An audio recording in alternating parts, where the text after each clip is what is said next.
Antes de esta conversación comentamos un tuit de Carlos Rivera del IDL, caso Fujimori, Junta Médica emite informe y determina que condenado Fujimori podría recibir tratamiento en forma ambulatoria. Ese podría, bueno, hay que ver exactamente los términos. Sala Penal dispone que INPE determine en qué debe ser internado, garantizando continuidad de tratamiento. En qué penal, ¿no? Entendemos, debe ser internado garantizando continuidad de tratamiento. En eso estamos y vamos a seguir con la información, pues, en TV Perú en las próximas horas, a ver si es que hay algún tipo de resolución sobre este caso.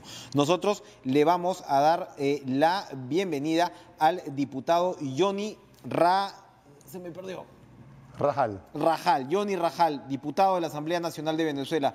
Diputado, muchas gracias por estar con nosotros. Se ha estado reuniendo usted con la Cancillería y nos contaba, bueno, que está en una intensa agenda de actividades ante la crítica situación de su país. De todas maneras, la Asamblea representa ahora, incluso ante la comunidad internacional, una nueva esperanza, ¿no? El liderazgo, pues, de Juan Guaidó.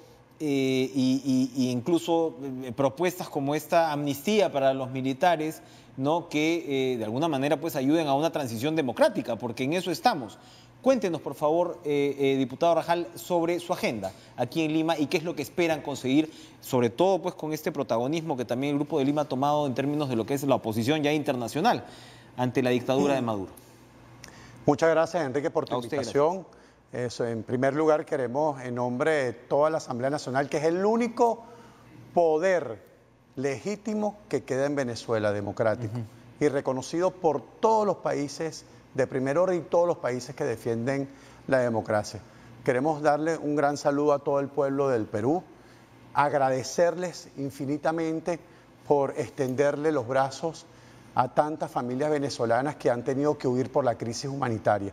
Créanme que eso quedará grabado en la historia y quedará grabado en el corazón de muchas familias venezolanas que están hoy aquí, que tuvieron que dejar a Venezuela. Es una tragedia humanitaria la que muy duro, es una catástrofe. Efectivamente.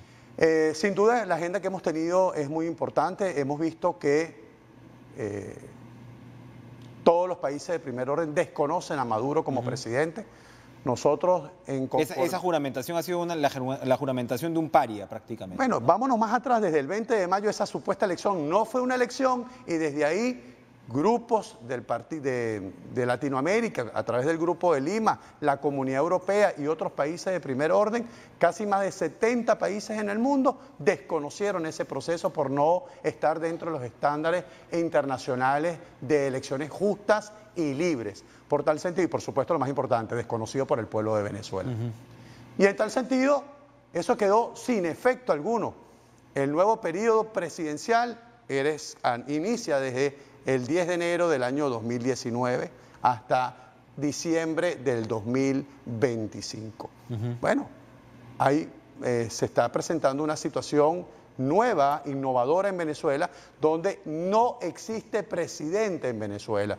Y Maduro, al hacer lo que hizo, apoyado con las fuerzas, con las Fuerzas Armadas, con las armas del pueblo de Venezuela, lo que se ha convertido en un usurpador. Porque no es que hay un vacío de poder, no. En el poder ejecutivo hay un usurpador que ilegítimamente está ejerciendo el cargo de presidente. ¿Cuál sería la vía constitucional, diputado Rajal? Sin duda, nosotros, como lo dijo el presidente de la Asamblea Nacional, Juan Guaidó, nos acatamos y acogemos el artículo 233 de la Constitución, el artículo 333 y el artículo 350. El artículo 233 explica muy claramente sobre las faltas absolutas. Por supuesto, no hay una causal, son causales tipificadas, muy claras de la falta absoluta en el cargo de presidente. No existe una tipicidad muy clara sobre eso. Y en tal sentido, sabemos que el Tribunal Supremo de Justicia, en su interpretación, un tribunal que no son magistrados, sino son unos súbditos subordinados al régimen y a la narcodictadura de Nicolás Maduro, no van a dictar de manera independiente algo en beneficio de un cambio democrático y de la democracia en Venezuela.